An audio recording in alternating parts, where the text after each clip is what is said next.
Welcome to episode 47. We've done 47 episodes of Shane Talks. In a row?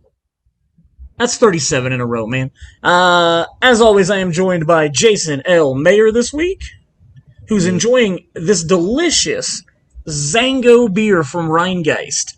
This is an apple ale that also has mango and tangerine in it. Jason, I think you like it. I think I saw that face. Wait.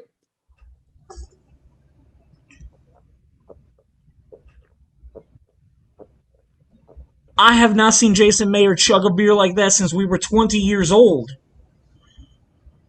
Oh, that's good. I'm gonna need You're gonna have to go get yourself another one? I might have to. I'm not done yet, technically. So Cool. So yeah, this week we're drinking Zango from Rheingeist. Rheingeist is just a state over in Cincinnati. This is a beer that my wife and I just bought about 2 weeks ago. We bought a 6-pack of it. I told Jason it lasted about an hour because we smashed through them because it's a really tasty, great beer for drinking while you're outside. It's refreshing. Doesn't taste like beer. Tastes like apple juice. That tangerine flavor lingers in your mouth, and it's a really good summer beer. Like, I really dig it. this is really smooth. Yeah. Yeah. Anyway. All right. On to it. I mean, if I'd been thinking, I probably would have tried to find us some kind of British porter or a British stout or something ridiculously big and heavy because we're talking about a big and burly British gentleman this week. I don't think he's. You think he's burly? I mean, when I think of burly, I just mean like muscles, like built. Like, I guess burly is more of like heavier set. Like Yeah, okay. You're definitely burly, man. You're in my burly book. All right, so maybe burly's not the right term for Jason Statham, but our very that's what he is. sexy is for sure the right thing to say. So we're talking about Jason Statham this week. We have a ridiculous name that I came up for this week's episode. It is Guy Ritchie's Expendable Cranking Transporter Shaw. Just kind of tried to throw together a bunch of his characters and see if I could make a big, long, descriptive term for him, because I really couldn't come up with anything else. What's that? Big and long. Go ahead. Nope. Go ahead. Word. So we dug up some Statham trivia to start the episode with. As I'm a football fan, a European football fan, I found out that he is a supporter of the Nottingham Forest Football Club. They are currently in the second division of English football. So there's the Premier League, and below that is the EFL, second division, which is where the Nottingham Forest Football Club plays, which, I mean, I liked Robin Hood, so I'm sure I could support some Nottingham Forest Football Club. Like, I wouldn't have a problem jumping on that bandwagon. What trivia do you have for me, Jason? Did you know that he spent 12 years as the British national diving team, competing on the 10-meter platform and the 3-meter springboard, and in 92 he was ranked 12th in the world as a platform diver. And I can tell you, platform diver, from experience, that my wife knew he was a part of the swim team. And my wife very much loves Handsome Rob. So okay, nice. My next trivia kind of piggybacks on what you just said. During those 12 years that he was a diver, he came this close to representing Great Britain in the Olympics 3 different times. 88, 92, and 96. He was the 3rd place qualifier for Great Britain for the Olympics, but only the 1st and 2nd place person got to go to the Olympics. So 12 years, 3 different times, he was this close to being an Olympian.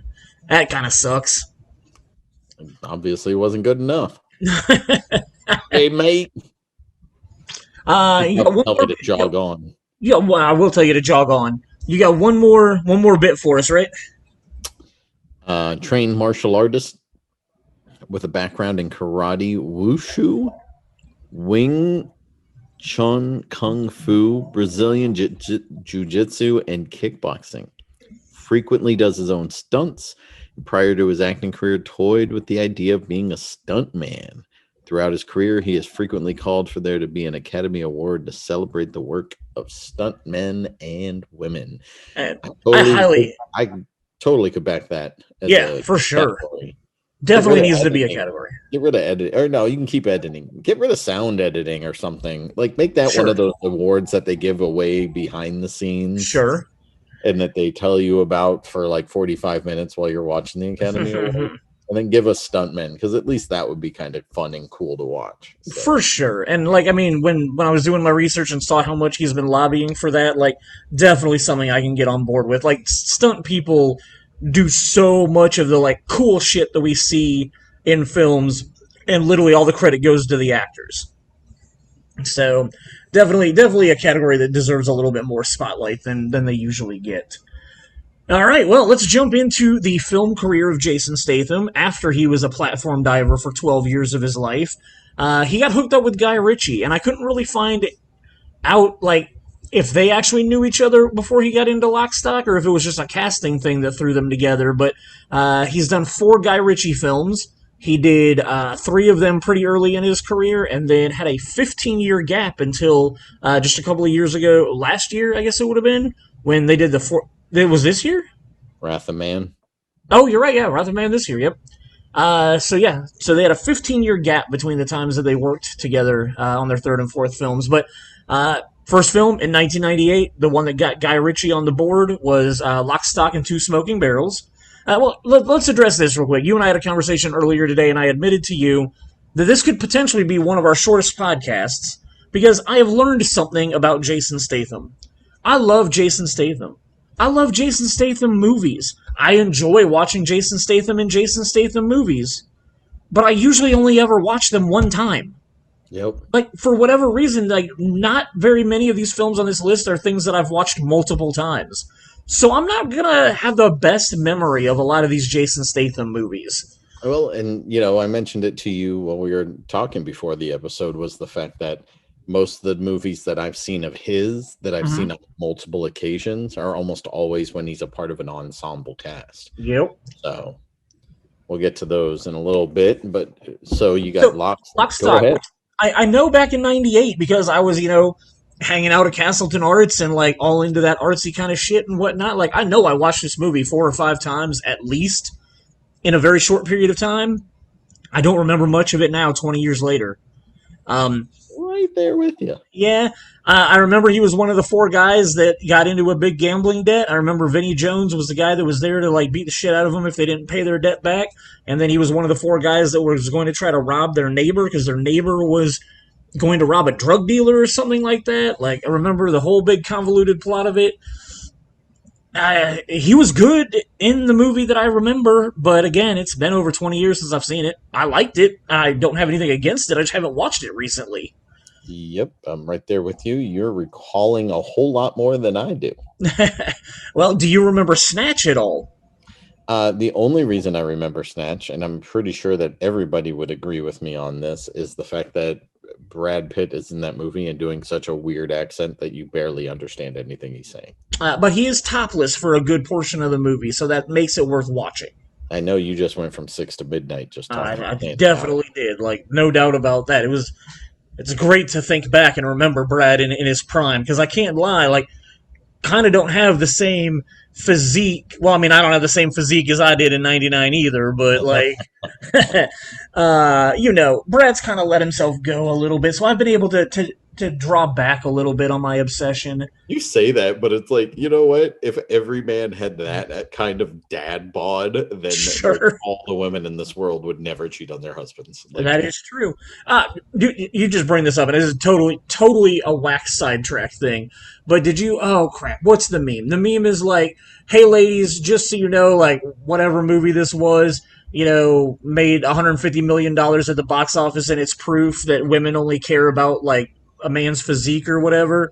And then the person replies to it, and they were like, the first movie was like made $150 million or whatever. Mike. Magic Mike, thank you. Yeah. Magic Mike made like $150 million or whatever, proof what women want in men or whatever. And then the person responded to it, let's keep this in perspective. Shrek made $478 million. And I just, the fact that you mentioned dad bod, like that meme has been showing up a lot in Facebook recently, and I think it's hilarious. Yeah, so he was Turkish in Snatch. I don't remember his subplot because much like Love Actually, I know there was a lot of shit going on in Snatch. There was all crossing paths and whatnot, so I really don't remember much about his character in Snatch. I've never heard of the movie Turn It Up that he did in 2000. Also, I have no idea what that movie is. Well, now you make me want to go look it up. You skip to the next one. We can Well, backtrack. the next one's going to be really short also because I like Ice Cube a lot. But I remember hating Ghosts of Mars. I don't even remember him being Sergeant Jericho Butler in the movie. I have no memory of him in the movie at all. I remember hating it. I know it was a John Carpenter movie, so like I had high hopes for it, but Ice Cube did not save Ghosts of Mars for me. Do you know what Turn It Up is yet? I don't, and I can tell you that I never saw Ghost of Mars. Okay. Oh well, it's absolutely terrible. Never waste your Wait. time. I think maybe I might have at Clearwater, but I don't remember it very well. Which is odd that you say that because I feel like I went and watched it at like Eastgate back then. Like I don't know why I would have gone to Eastgate to watch it if I wasn't watching it with you or something, but Dude, it had a pretty good cast. Turn It Up? No, I'm sorry, Ghost of Oh, Mars. Ghost of Mars. Oh, yeah, I mean, yeah, it had Ice Cube and the blonde chick. Turn It Up. Trying to bootstrap his way out of Brooklyn's mean streets is Diamond, a rap musician, with his longtime pal Gage acting as his manager. He's trying to lay down.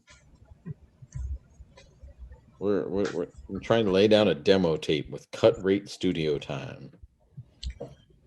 Huh. I Got am a not sure. 4.2 on the IMDb. It's got an 18 score on Metacritic.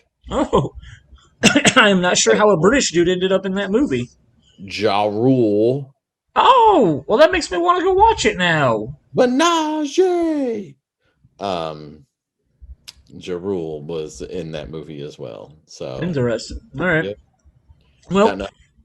the next movie in 2001 is one that I do remember because I do enjoy Jet Li films, and I remember him playing the cop chasing Jet Li in this movie in The One.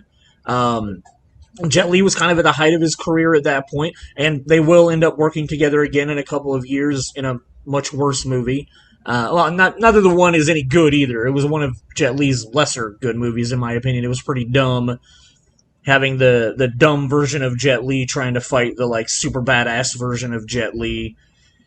But yeah, so then this was one of the first movies where like I mean, obviously I had seen him in his British stuff, but this was probably one of his more bigger American releases that he had that I actually paid attention to Jason Statham in. And I remember liking the movie okay.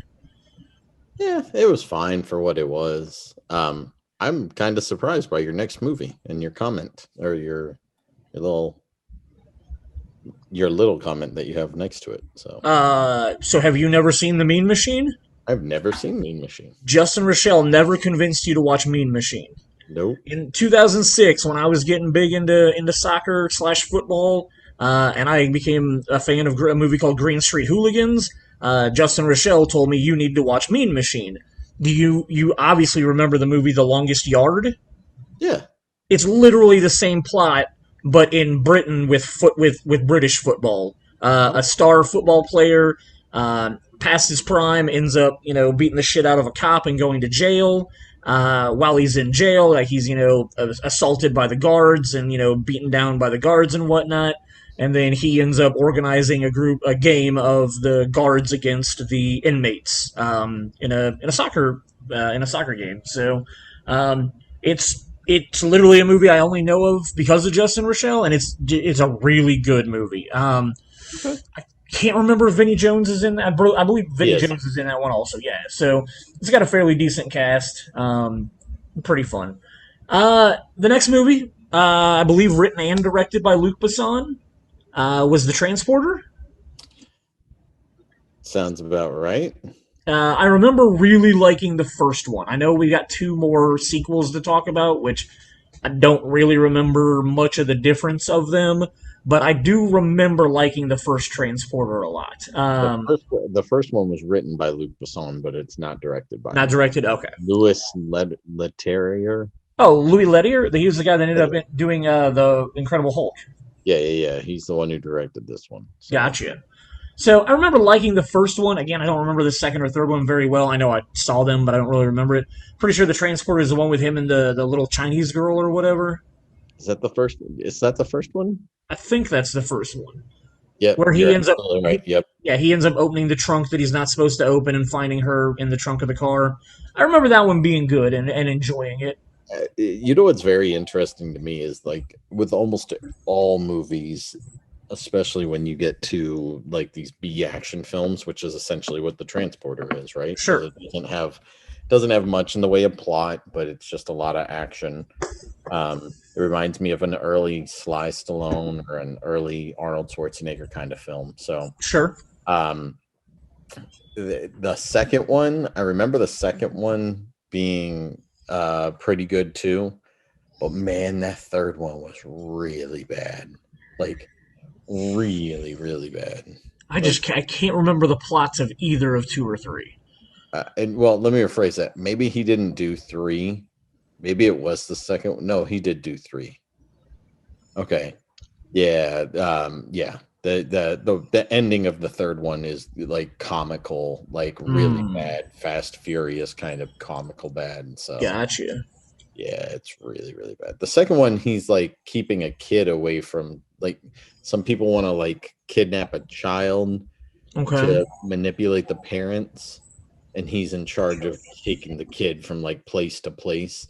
And that's when like some hot blonde, like some weird like blonde European girl has some crazy hair, and she's like they're in like a dentist office, and that's where they tried to take the kid or something, or in the doctor's office. And Okay, I vaguely remember that. Yeah, yeah, yeah. I for a quick second I got him confused with Clive Owen, who did that series of BMW short films called The Hire. For some reason, I was thinking that maybe it had been Statham that did those, but it was Clive Owen. So I don't know why I thought that. so anyway, after the transporter, he Is does. talk about your wife's favorite movie. I don't know if it's her favorite movie, but Handsome Rob inside the Italian Job. He is fantastic in that movie. He's a lot of fun. The ensemble is great. I just really wish the like Edward Norton part of the plot was better than it was. And I don't know if it was Edward. Like, I don't. Do you remember Edward Norton was like even trying to like sue so that they wouldn't release the movie because he didn't want to be seen as a bad guy or some crap. Oh, I don't remember that at all. Yeah, there was something weird like that. Huh. But yeah, he was mad at the way they depicted him in the movie, so he was trying to sue him to like do a reshoot or something. So like he wasn't seen as like the evil bad guy. He was just kind of like the misunderstood bad guy instead. Oh. Crap. But Because we can't just have bad guys anymore. Well, I mean, I guess this was 20 years ago, you can't but just have evil people like there are in the world. right. Let's not do that. But yeah, the Italian Job, man, is just so much fun. It is a very fun movie. Like I said, my only complaint with it is Edward Norton's character. Seth Green, Yep. Yeah, Yep. Ron, Donald Sutherland, Mark Wahlberg. Who else is in that movie? That's the bulk of the great cast. Dude, yeah, like that's one of those ones that I can pop on and just watch anytime because it's just so much fun to watch. It is very fun and a very well done movie overall. Again, like I said, when you get to the point of the Edward Norton betrayal is where it just kind of upsets me, and I don't enjoy that part of the plot. But He's almost like not sleazy enough to do that role. exactly, yeah. So, I don't know. Just Anyway. his next movie was just a quick cameo in the movie Collateral that we talked about during Tom Cruise's week that we talked about him. He's literally just a guy at the airport in the opening scene. I think he's got 15 seconds of screen time at maybe 10 seconds of screen time. I don't really understand how it ended up in there because if I remember right, so it's the Frank Martin character from the Transporter, which I don't believe was done by Paramount. So I don't understand. I believe Collateral was done by Paramount. I don't remember. I don't think it's the same studio that did the Transporter and Collateral, so I don't really understand how that happened. Unless it was a director or producer, like, let's do this for fun.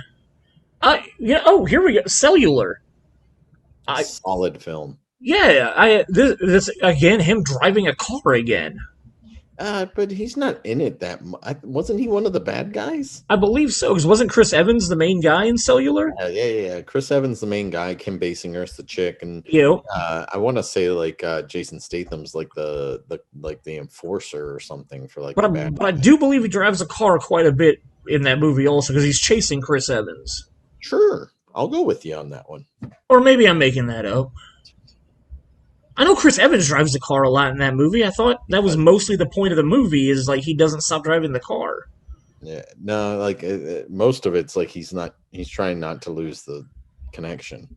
Oh, okay, yeah, I guess that's true. So, Yeah, but I he remember is like, in a smart bunch, but it's a good movie. So can you give me the plot of Transporter 2? You had it up yeah, a second ago, I thought. already did. You Like did. he's hired to like move a kid from place to place, and this kid gets kidnapped because they're trying to manipulate the parents. It's And like the little Asian kid, right? no, No. he might be Asian. I didn't think he was because if I remember correctly, the mom is somewhat. Yeah, it's a white dude. Oh, okay, all right. Yeah, it's a white kid. So Right yeah, on. man, like solid movie. Same writer director duo do this movie. Oh, okay. But yeah, he's in Miami, Florida, and he's implicated in the kidnapping of a son of a powerful USA official. Okay. So Yeah, again, it's blurry. I don't remember very much of watching it. But, yeah, good his movie. his next movie is his third Guy Ritchie film. They took about a 5-year break before they did Revolver, which is Jason Statham with long hair, and Never saw this movie. really weird. It's a Guy Ritchie movie. If you like the other two, you'll like this one. It's shot the same way. It feels the same way. Jason Statham's a card gambler guy, gets in over his head. Mobsters pursue. Like it's pretty much a standard Guy Ritchie movie. But like I said, Jason Statham has long hair in it.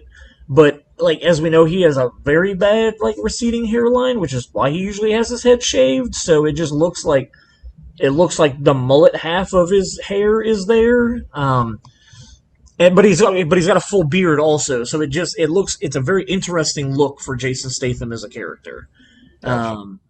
But the movie's fine. Like I said, if you like his other Guy Ritchie stuff, it's along the same lines. It's enjoyable in that aspect, but I've only ever seen it once. I remember liking it a lot though.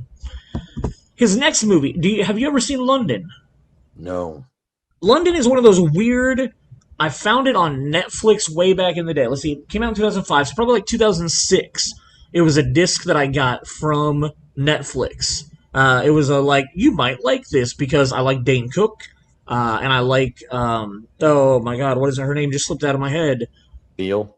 Yeah, Jessica Biel, Jason Statham plays like Dane Cook's bodyguard who lets him go to this party because he's obsessed with Jessica Biel. And then, like, half the movie, it's Dane Cook doing drugs in the bathroom while Jason Statham is just talking to him. Like, very, like, artsy character study type movie. Like, there's not a lot of stuff. I mean, Jason Statham obviously gets to beat the shit out of some people at some point, which makes it fun to watch Jason Statham do that. But, like, it's an okay movie. It's one of those movies that, like, at that time I was really into it because it was so much character study and, like, a guy pining over a girl and Jason Statham telling him to, like, fucking grow up and, like, be a man and, like, stop acting the way he is. And, like, it's not the greatest movie in the world, but I really did enjoy the movie as a whole. Worth watching for that. I have never heard of the movie Chaos. Dude, Chaos, I never saw it, but it's Okay. got Ryan Felipe and Wesley Snipes in it. Oh, well, that makes it worth watching. So, whoa, yeah, like I should maybe be watching this movie. It's about two cops, a rookie and a grizzled vet pursue an accomplished bank robber. It's got a 6.5 on the IMDb, so I'm sitting here going, that might not be that bad. No, that should be all right. Should be something that I pop on at some point in time, maybe. So, yeah, I need to definitely look and see if that's available anywhere. Now we go batshit crazy. This next movie, like, the trailer was ridiculous, and the movie just cranked it up way higher than the trailer did. Did you see what I did there? Yeah, They I cranked it up. yeah. Crank was ridiculous. Ridiculously fun, but just a completely asinine plot that, like, literally had no point or function other than to make the movie as ridiculous as possible. Is the first one the one where he jumps out of the airplane, or is that the second one? I really don't remember. I can't either, man. That's my problem with some of his movies. Like the Transporters all kind of blend together to me, and Crank 1 and 2 blend together. Like I can't remember what happened. Is Amy Smart in both of them, or is she only in the first one? I think she's only in the first one. Okay, because I remember the He has sex sex with scene, her. He has sex with her in the middle of that, the like street corner. Chinatown or Yeah. whatever. So like I Yeah. remember that sex scene with her, but I just can't remember if she showed up in the second movie or not, or what the fuck was the point of a second movie at all. Well, it doesn't make sense, right? Because at the end of the very first movie, what happens happens, and it's like Yeah. nobody could survive that. No, not. There's no question about it. But so the first one is professional assassin Chev Chelos learns his rival has injected him with a poison that will kill him if his heart rate drops. So he ends up doing all sorts of crazy stuff. Yeah. And so he was in the Amy Smart's in both movies. Yep. And then the second one is Chelios faces a Chinese mobster who has stolen his nearly indestructible heart and replaced it with a battery-powered ticker. Oh Fired yes. regular jolts of electricity to keep working. Like yeah. I had forgotten all about that. Yeah, that second one got even more ridiculous. Chaos. Um. Jumping back to Chaos. Oh yeah, let's talk You about can chaos. stream it on Peacock, but it has Okay. ads on it. All But right. you Well, that's fine. can rent it from Apple TV for $3.99 or buy it for $5.99. I'll probably watch it on Peacock first. So Probably not worth my $6 until I've actually seen it. Not that I haven't spent more than that on movies I haven't seen before, but you know. yeah. After he did Crank, the first one, I had mentioned that he was going to reteam with Jet Li eventually, and that was for a movie called War, and it was pretty bad. I don't remember this one. If I remember right, this is the one where Jason Statham is trying to hunt down Jet Li because Jet Li supposedly killed his partner. But then 2/3 of the way through the movie, you find out that Jet Li is actually his partner who killed Jet Li and had his face reconstructed to look like Jet Li so that he could infiltrate Jet Li's criminal organization. Yep, It sounds right. was pretty fucking stupid. They have some decent fight scenes in there, especially near the end of the movie where they team up after he's done chasing him and whatnot. They have a fight scene with the two of them taking on a bunch of people that's enjoyable for what it was. But yeah, that was just a little too much for me. Like their final showdown where him explaining, "I'm your partner, but I took the bad guy's face and made it look like he killed me so that I could infiltrate his organization." I was just like, "Nope, I can't buy that. That's too much." You've jumped the shark way too far now. Yeah. So yeah, War was okay. It's blah. The bank job. Is this? I think I've seen this, but I'm not. Who else is in the bank job with him?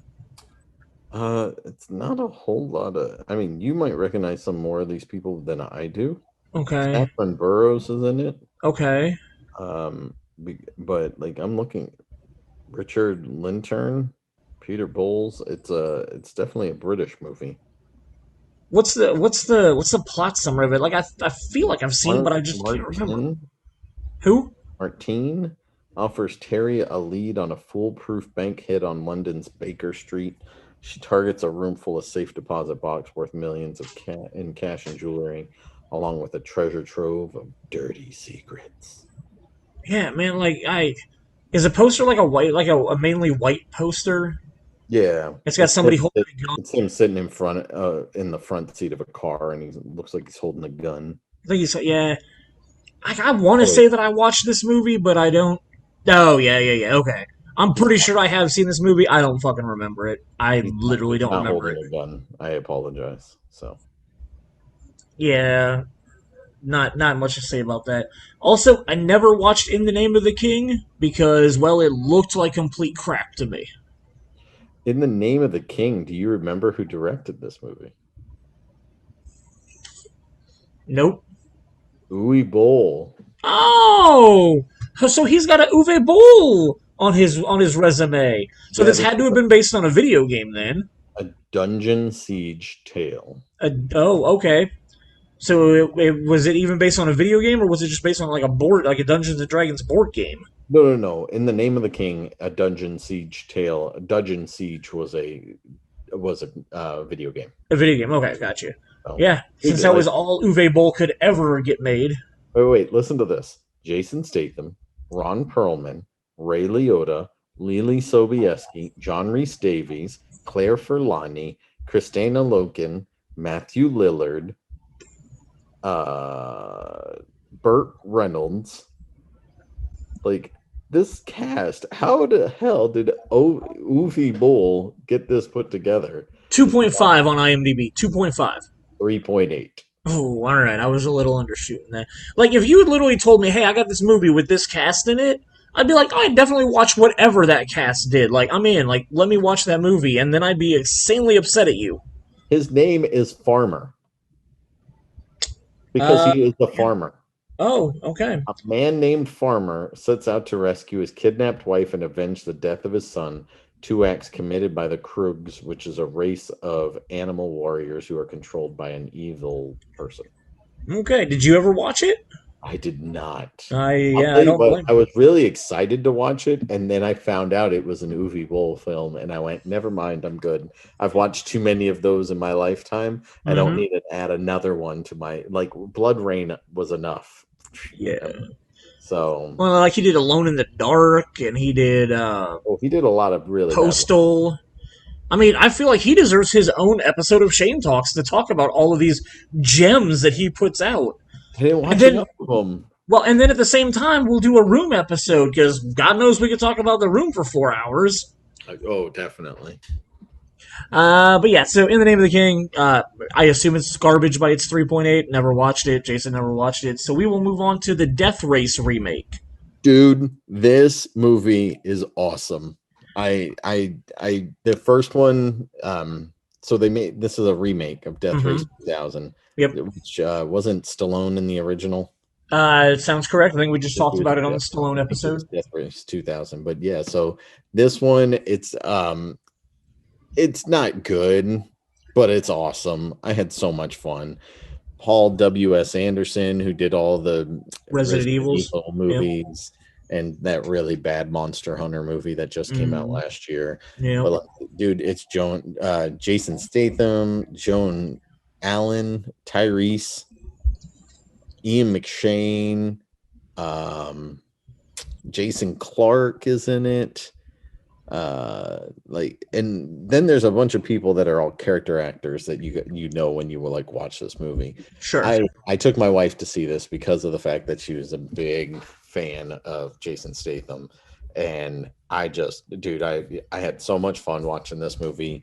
I didn't expect to have any fun with it. It was exactly it was so silly and ridiculous. It's like Fast and the Furious meets a horror movie kind of. Sure. And it works for me. It was exactly what I wanted it to be. So yeah, it was fine. If you want to take the time to turn off your brain and have some fun. So yeah, there was some weird shit in the plot, but overall, it was an okay watchable movie. Moving on to Transporter 3 again. I don't remember that either. Dude, the ending of that movie, there's a point in time where they're in a plane. What can I use? Okay, so if this is the plane, right? Okay. We'll do this. So this is the plane. This is the nose of the plane. This is the back of the plane. Okay. There's a point in time where they try to the plane's flying, and then all of a sudden it just does just does this kind of stuff in the middle of the air. It is obviously just an animated CGI plane on some kind of screen, and it looks absolutely horrible. I don't even remember that. I was rolling in the aisles with Justin Rochelle watching this movie because it was that bad of a. This is Transporter 3. That Yeah. was '08. Maybe it was the second Transporter that did what I'm thinking of. Oh, really? Yeah, because I I would have couldn't been out tell in you. Massachusetts by this point. So Transporter 2, though, I can't remember if it's the second or the third one, but at Sure. one point a plane's doing these gymnastics that it would be physically impossible for it to do. And it was Wow. ridiculous and really bad. So So then 2009 was Crank High Voltage, which we just talked about a couple of minutes ago, and how ridiculous that plot was. Again, it kind of blurs into the first one for me, so I don't really have much else to talk about. I don't know the movie 13. never saw it. 2010, yeah, I'm not sure what that is, but 2010 also gave us the first Expendables film, which was so much fun. And I Oh, remember watching it for the first time. We got a group of a lot of our guy friends together. Like there was like 8 or 10 of us that all went and watched the first one together, and that was a great experience watching it with you guys. oh, absolutely. Like I was so glad we put that together Yeah. and so many of our friends and my brothers, and we all went up to Hooters beforehand, Yep. and then we went to watch the Expendables because you know what? If you're gonna do a guys' night, you gotta Yep. add the Hooters in there. Yep. So, yeah. So he plays Lee Christmas in the movie. He's essentially the second tier. He's like the right hand man to Sylvester Stallone's character, and he plays it to perfection. Oh yeah. Um, from what I understand, if I'm remembering things correctly, I want to say that Stallone convinced Jackie Chan to come over, Okay. start making films in America. I Okay. want to say he also convinced Jet Li to do it. And then Okay. he was one of the major components of getting Jason Statham to become an action star. Oh really? Yeah. Okay. So to convince him to start like branching, like doing more stuff and doing, yeah. So I want to say it was Stallone. So, Interesting. That's pretty cool. but yeah, it's not great. It's a bunch of old '80s and '90s stars for the most part, Sure.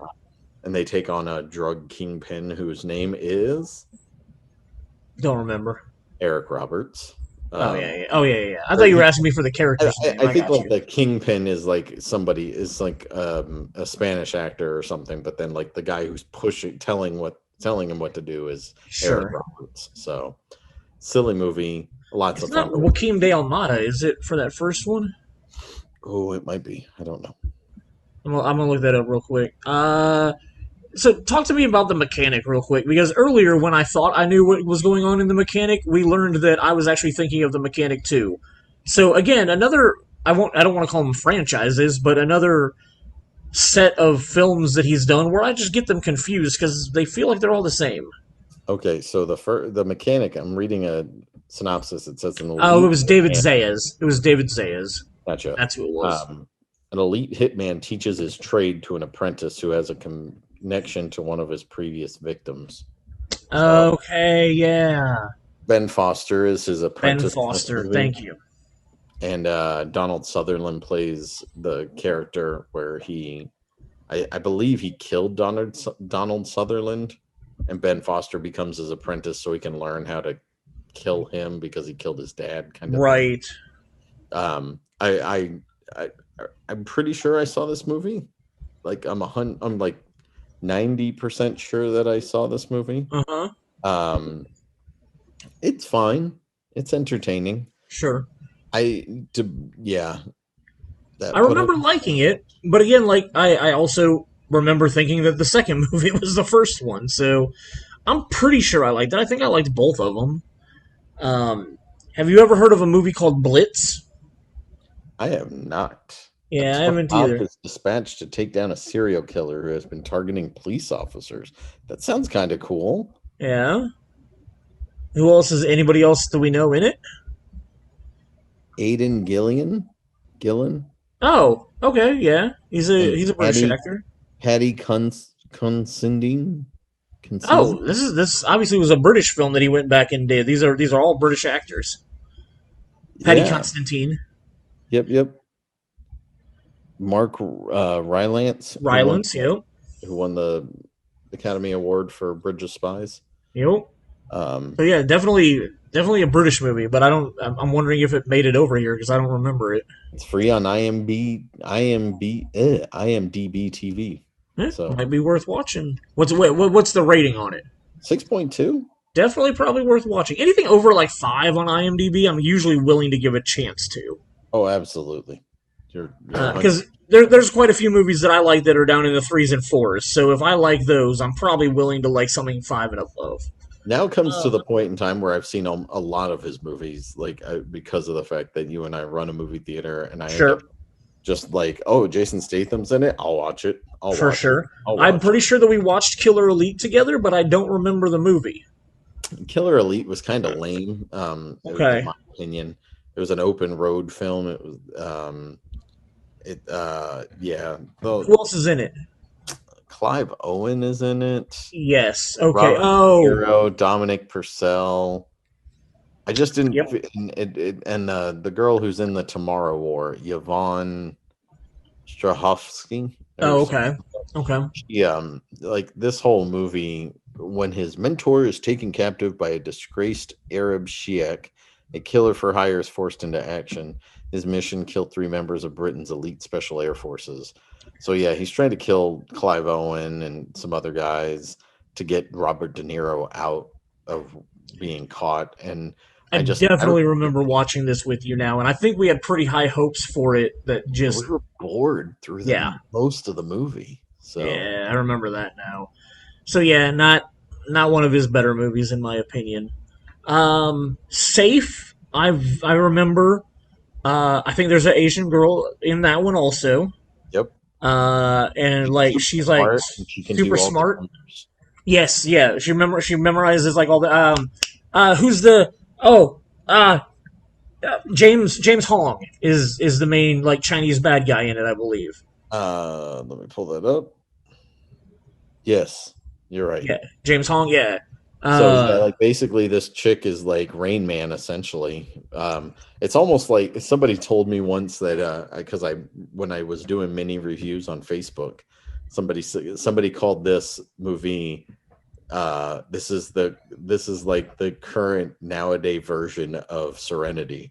And I was like, oh, oh, huh. because this really Yeah. smart person who can put things together for like all this stuff. And I was like, and one guy who feels obligated to protect her. So Sure. yeah, I was like, oh yeah, that kind of works. So see, Obviously this was pre John Wick, but I remember some pretty good gunplay sequences in it. yep, I remember like the main like Asian bad guy that's chasing Statham in the well, and like the other thing that the other thing that sticks out about this movie that I didn't like was like the homeless Jason Statham part of the movie, like the first 25% of the movie or whatever, where he's just like a bum and like the homeless guy and whatnot. I really just was like, this isn't how I like seeing Jason Statham, so it was really kind of just blah in the beginning. And then, like, I mean, obviously, once he suits up and becomes suited Jason Statham, he's obviously much more badass in my opinion. But I just remember having trouble with the beginning of this movie and his character, but eventually I remember it working out. So I remember liking Safe quite a bit. yeah. Lee Christmas comes back for the Expendables 2. Mel Gibson, right? Is he the bad guy in the second one? No, it's Jean Claude. Oh, Jean Claude. Mel Gibson must be the third one. He is. Okay, so yeah, Jean Claude in the second one.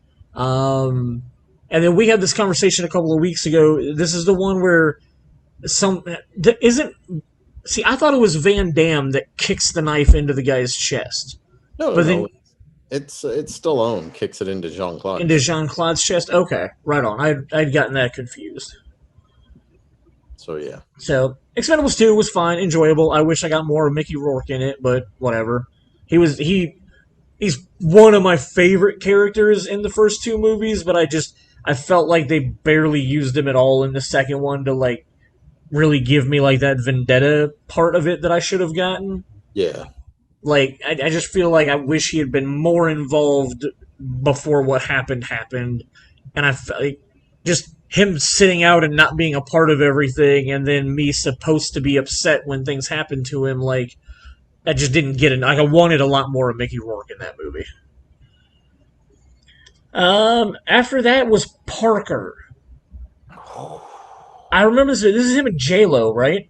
Oh, she's so sexy. Like, I mean, don't get me like she's always sexy. Yeah, But this movie and Out of Sight, she's her sexiness is way, way up there. dude, I'm glad you brought up Out of Sight. I love Out of Sight. Like that movie is so good That's a really good movie, but her sexiness probably added an entire star to this movie for me. because it Like, was a pretty shitty movie. dude, whatever, it was fine. Like, Michael Chiklis and Michael Chiklis double crosses him, and Jason Statham's got to find a way to go after him after that, and ends up like agreeing to work with somebody. Like, what was it? Oh, she had helped them get the score that, and then they Yeah, shot him and left him for dead. That's what it was. yeah. So, but dude, yeah, it was worth watching just for her. So, I'm like baffled at the point that like Jason Statham has been in the Fast franchise for 8 years now. Like, Fast and Furious 6 was 8 years ago. Which, granted, 6 is the one that he only has the super tiny cameo at the end of the movie, yep, and then makes the phone call to Dom, which was so amazing at the time, and now 8 years later they've completely ruined it. I totally agree. So, that was really cool then, but again, literally the conversation we had today was there is no actual pure evil villains anymore. Every villain has to be explained why they're evil and has to have a redemption story arc. It happened in the most recent Fast and the Furious movie. It happens all the time. It happens in Marvel movies now. Like, you just can't actually have a bad guy anymore. And they built him up to be a super bad guy at the end of Fast and the Furious 6. Like, it was one of the greatest storytelling moments when they connected back to the third film and showed you that he literally killed one of the like main guys from 3, 4, and 5 and 6, and then all of a sudden like he's responsible for his death, and that didn't last. So that was pretty lame. Yep. Um, his next movie after that tiny cameo was Hummingbird, which was a British film that was released in the United States under Redemption. I've never seen it, never even heard of it. Nope. Do you remember Homefront from 2013? I like this movie a lot. I liked it too. It was Home Alone-ish, but I mean, it was still okay. It was his daughter that was the younger girl, right? Like it wasn't some random chick; it was his actual daughter, right? Yeah, it's his daughter and That's what I thought. James Franco's son and her get into a fight or something at school, and then Yeah, ends up becoming like, oh, that girl shouldn't have hit my son, and then Jason Statham's once again an ex-special forces person who gets tied up into the wrong situation and has to go all badass on him. So yeah.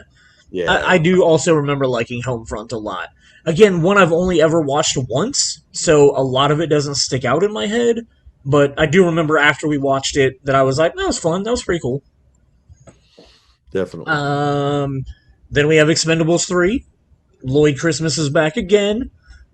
Like, I love Jason Statham, but as we're sitting here, it's just like, literally, a lot of these characters, he just played them multiple times. Yeah. Like, that's literally, like, his resume for the most part. So Expendables 3, we talked, it was the Mel Gibson one. I don't even remember what Mel Gibson was trying to do. But I know they brought in all the kids in this one, which I thought was pretty stupid.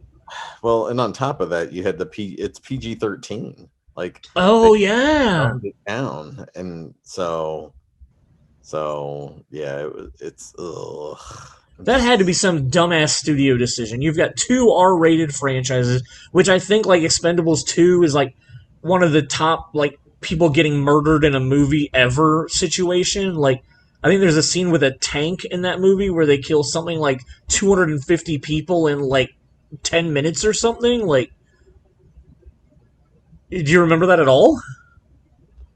I don't. You don't? Oh, okay, all right. Excuse me, I don't. But yeah, that I don't doubt it at all. Yeah, I think there's something along the lines for the second movie with that one. But yeah, this third one, like, you add a bunch of kids and like trying to appeal to teenagers, I guess. and then you make it PG-13 because you want to attempt to maybe make more money. I don't know what the box offices were on 1 and 2, but they were good enough for me that they should have been rated R. Yeah, definitely. Uh, so yeah, pull up the cast of the third one real quick. Were any of the like younger people they brought in? Were they anybody like big names they were trying to draw in? Like I can't remember. I'm sure Jay Courtney is going to be one of them. Victor Ortiz, Oh, okay. I remember him. I know who that is. Ronda Rousey, Oh yeah. Okay. and then it looks like Glenn Powell. I don't know who that is off the top of my head. Kellan Lutz. Wait, is Glenn Powell a black guy? No, he's a white No. dude. Oh, okay. I was thinking it was the dude from Speed that he steals the car from. No, no, no. So yeah, That's pretty much it. Okay, I didn't know if they had like 6 Disney Channel stars they were trying to get into this movie or something. All right, so Expendables 3. Then there's a movie called Wild Card. Never seen this one. yeah. I remember the poster, and we had the movie at our theater, but I don't remember what. I never watched it. Okay, who else is in it with him? Milo Ventimiglia, Oh, okay. I'll watch a movie the two of them did together. Hope Davis, Stanley Tucci, Sofia Vergara, Jason Alexander, and Heish. Was this like an art house film, or is this an actual action film? It's directed by the same guy who did what was the other movie that?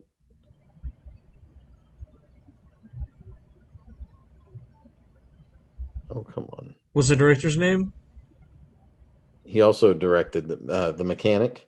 Oh, Simon okay. West. Simon West is the Oh, director. Simon West. Okay.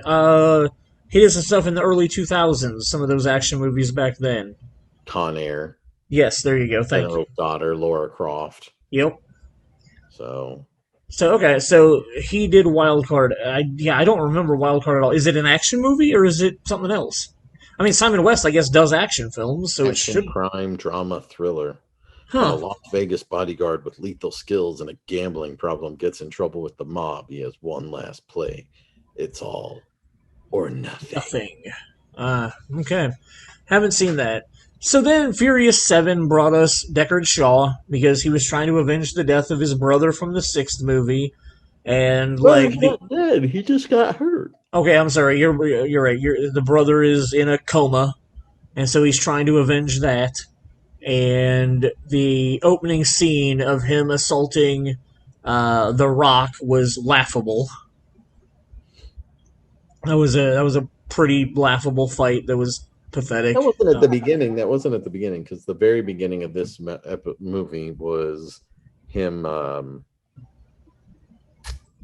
It was him screwing up the hospital, like blowing up the hospital. Oh, I don't even remember that. I thought it opened at the No, no, at no. Hobbs's place or whatever. Okay, Yeah, he blows up the hospital because he's mad about his brother. because he's mad about his brother, Got it. which makes no sense, but whatever. Yeah. So again, he was a blah villain throughout part of this movie, and it just did not go over well. I never saw Spy. I was not a fan of the cast or of him trying to do a comedy, so I never watched Spy. He plays it just like he plays all the other movies. Okay. And what's her face? Melissa McCarthy. Yeah, I really don't care for her. Yeah, As an actor. So I watched a little bit of it. I ended up falling asleep at home Okay. watching it. Him playing the handsome Rob kind of character while everybody's being kind of silly around him. It kind of works, but Okay. for the most part, I was bored. Obviously, I fell asleep. So. Sure. Yeah. I just wasn't interested enough to be willing to give it any of my time. And then 2016, I can't believe it had been that long for him to go back and do The Mechanic. But this is the one that I remember more of, probably because it's more recently. But the under the pool scene, I remember a lot. Him going and killing that guy. But yeah, like Alba's in it. Jessica Alba. Yep. Yep. But I don't remember much of the plot about what's going on and why he's doing what he's doing. So, again, those two movies just kind of blurred together. I knew he did some cool stuff, but it is what it is. Fate of the Furious, because he's been redeemed, he comes back and helps them in the third act of Fate of the Furious, which was just stupid. And then we have a really fun movie, a really dumb fun movie. Like this is like Jaws on Jurassic Park crack. Um, the Meg came out in 2018, and like I had such low expectations for it that I actually really enjoyed the movie. It's actually my on our online poll asking what people's favorite Jason Statham movies were. My wife literally said that it was her favorite, but only because her and Claire went on a girls' trip to Cincinnati and got drunk in their hotel room and watched this movie, and they didn't know what they were watching. They just saw that it was Jason Statham, so they got drunk and watched whatever Jason Statham movie it was, and they were just like, "What the fuck are we watching?" And they had no idea that it was the Meg. They literally were just watching it for Jason Statham. So my wife claims that it's her favorite Jason Statham movie because it's one of the few that she's actually watched, but she got drunk while watching it. But I had a lot of fun watching it. I'm pretty sure that you did too. Yeah, solid film, solid. It's Deep Blue Sea. Oh, sure, yeah. Um, as far as the silliness factor to it, like it's taking itself seriously, but like the movie itself is not taking itself seriously. The characters are taking themselves seriously, but not the movie. Um, but yeah, the Meg is a lot of fun, man. It was very silly. Yep. I hear they're doing a sequel to it, so I can't wait to see what they do next. And it's, again, just another franchise for Jason Statham. Because then he did Fast and the Furious Hobbs and Shaw. Because not only was he a bad guy who killed one of our, killed for a few minutes one of our favorite characters, and then came back and was a bad guy, and then got redeemed as a bad guy, and then came back and helped the good guys. Now he's got to be a good guy with his own whole movie against Idris Elba. Yeah, this is bad. This movie was stupid from top to bottom. Whoever greenlit this movie is a fucking moron. Like, this movie is bad on all levels.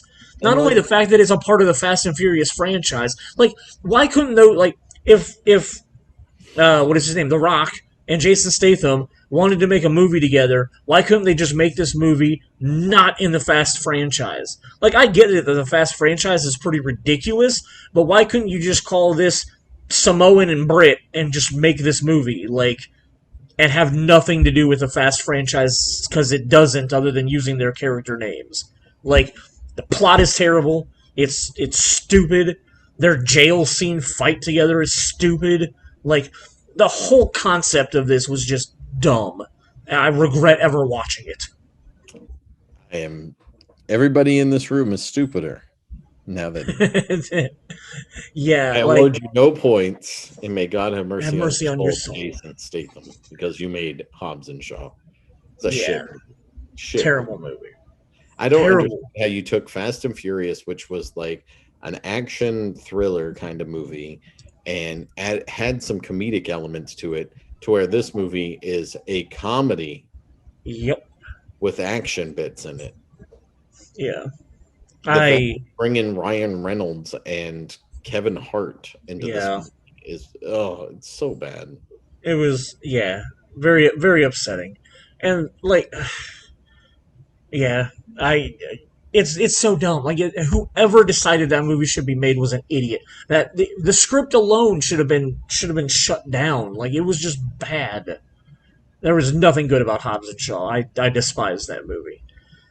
Then we get to the fourth collaboration with Guy Ritchie and Jason Statham, which was this year's Wrath of Man, which was good, but not as good as I hoped for. There's a lot of stuff in it that I like, but the third act and the twists that they try to pull off with you, I didn't buy them. I didn't think it was good for the overall. Like, I expected and wanted them to do something different with his character and his motivation. I mean, obviously, his motivation is revenge on his son, but, like, I just kind of expected something a little bit bigger and better than what they ended up giving me. Absolutely.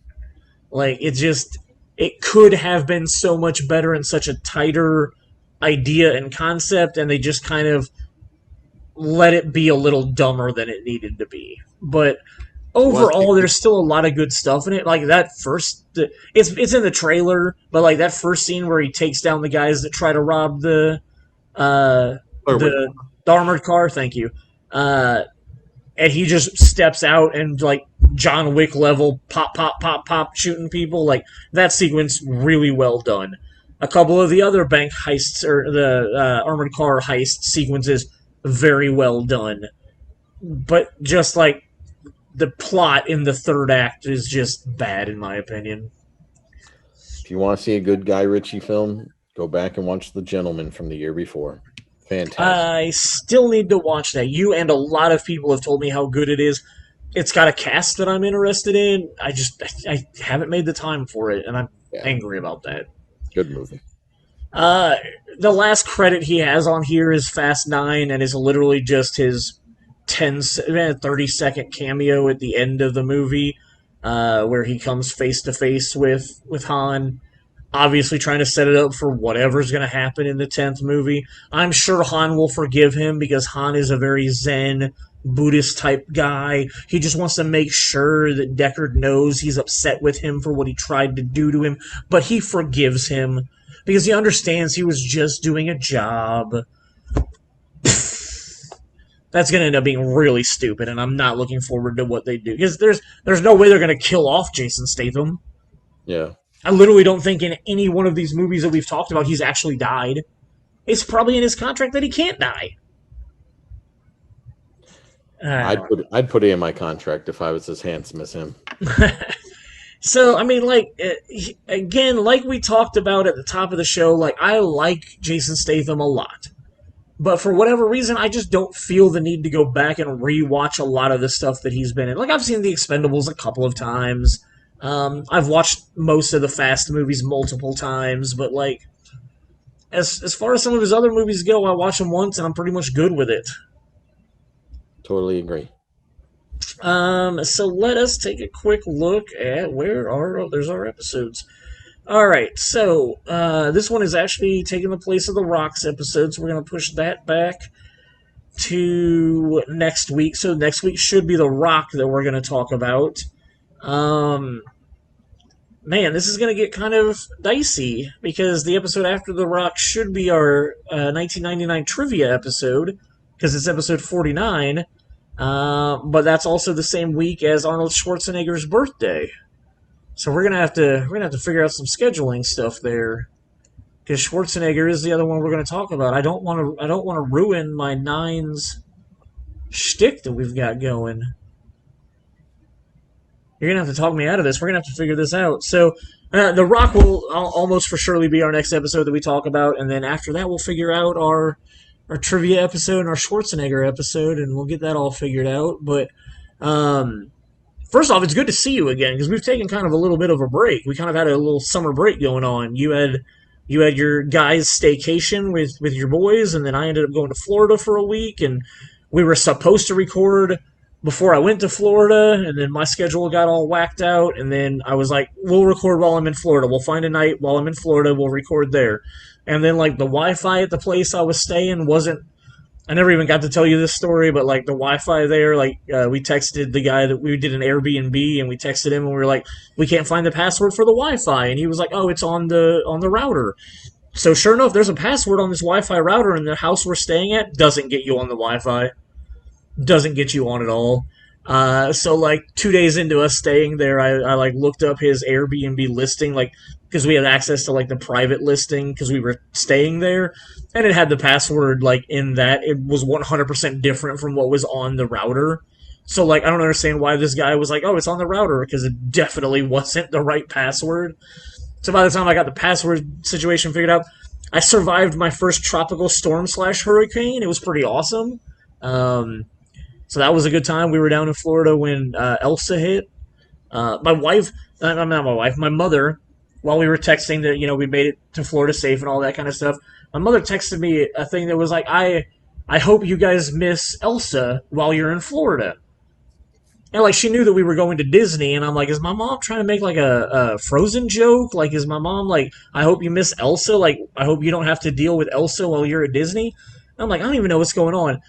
Not until the day that like Elsa hit Marco Island did I have any idea that was the name of the like tropical storm and hurricane. And I sat there and I went, my mom wasn't making a joke. My mom was like literally referencing a real tropical storm.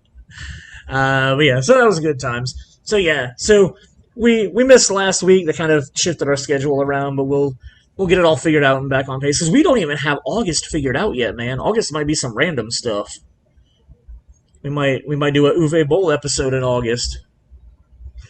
But we do definitely have to do some trivia episodes because we've been teasing them for a long time, and we've got some fun guests lined up, some people that haven't been on for a while because we've just been doing our solo thing. But did you have a good staycation with your boys? Yeah. Yeah. My brother came into town with his family, and we got to hang out with them a bunch Nice. while you were in town and I wasn't working. So Right. we got to get some good time in there. So Good. Nice little summer break for you, and then your two of your four kids are out camping right now. one of them came back earlier today. Oh, Uh, okay. the other one comes back on Saturday. So, um, but yeah, so it's been kind of quiet in the house.